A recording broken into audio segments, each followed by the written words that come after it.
Bonjour à toutes et à tous, je suis Bénédicte Coutan, thérapeute relationnelle et j'ai à cœur d'accompagner les hommes et les femmes, que ce soit en couple ou en individuel, à vivre des relations épanouissantes.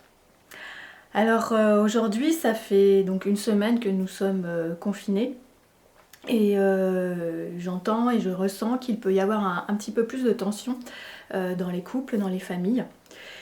Donc il est important de pouvoir en parler, de poser les choses pour apprendre à vivre ensemble, à faire autrement si c'est nécessaire, en tout cas pour apaiser ces tensions.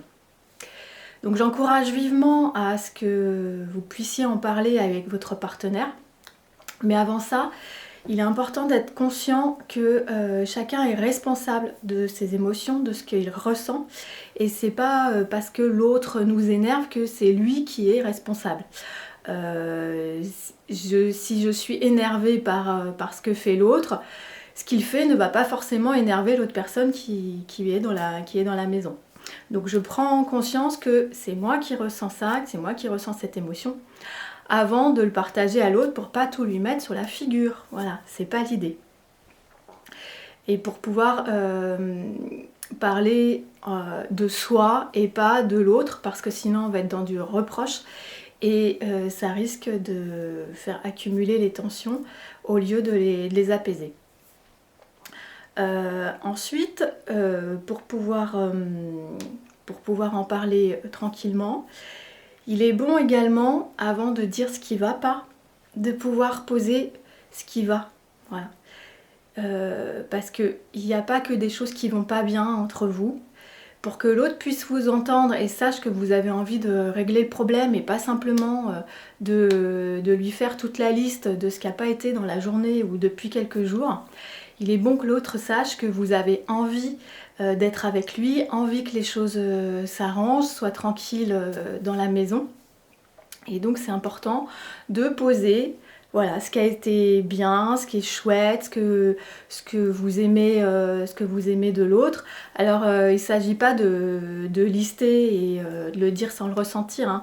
Faut que ça vienne du cœur quand même. Mais c'est voilà, pour moi c'est une base pour que votre partenaire puisse vous entendre.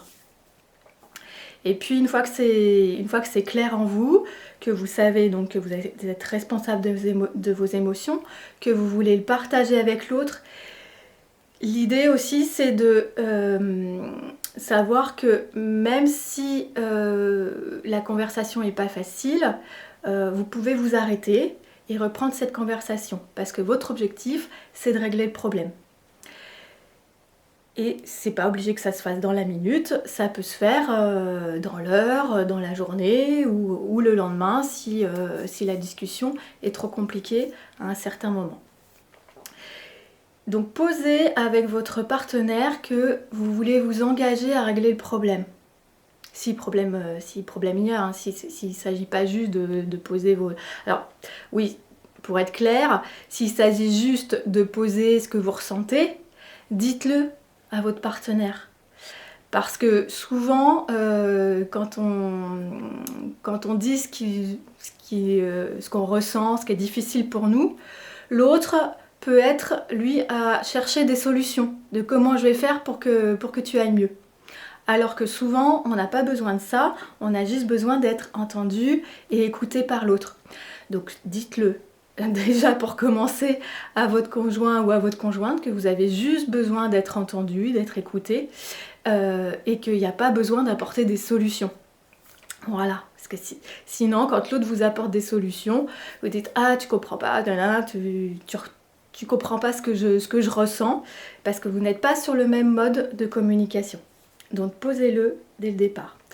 Et s'il y a besoin de résoudre un problème, eh bien, posez avec votre partenaire que vous vous engagez à résoudre ça, que vous vous engagez à d'abord faire passer le lien entre vous, c'est-à-dire que faire la priorité au lien, c'est que vous faites d'abord passer l'amour entre vous. Et que grâce à ça, grâce à ce lien que vous avez entre vous, vous allez pouvoir régler votre souci, votre problème.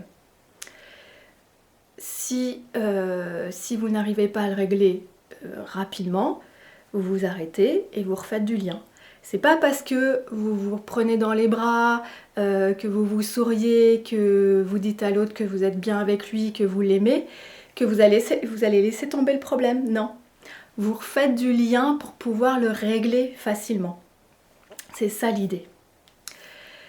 Donc, faites ce que vous pouvez, tentez, expérimentez, mais surtout, si ça ne fonctionne pas tout de suite, voilà, laissez tomber et reprenez plus tard, recommencez. Mais rappelez-vous que la personne avec qui vous vivez et avec laquelle vous voulez régler ce problème, c'est la personne que vous aimez, c'est la personne que vous avez choisie comme partenaire, donc c'est pas n'importe qui. Donc déjà, nourrissez ça, nourrissez votre lien, nourrissez votre amour et vous allez pouvoir régler vos problèmes. Voilà. Et puis n'oubliez pas la respiration dont je vous ai parlé dans des vidéos précédentes, juste le qui pose les choses et qui parfois, quand elle est faite assez souvent, assez régulièrement, fait que finalement il n'y a plus vraiment de problème. Hein, parce qu'on est souvent dans le j'ai raison et tu as tort et je veux t'imposer ma vision des choses. Voilà. Une fois qu'on a compris que chacun avait, dans certaines situations, chacun a raison, parce que chacun a sa façon de voir les choses, a ses filtres, bah parfois il n'y a pas vraiment de problème. Voilà. Je vous souhaite plein de belles discussions, plein de beaux échanges et puis surtout détendez-vous, ressourcez-vous le plus possible. Je vous embrasse, à bientôt. Ciao ciao.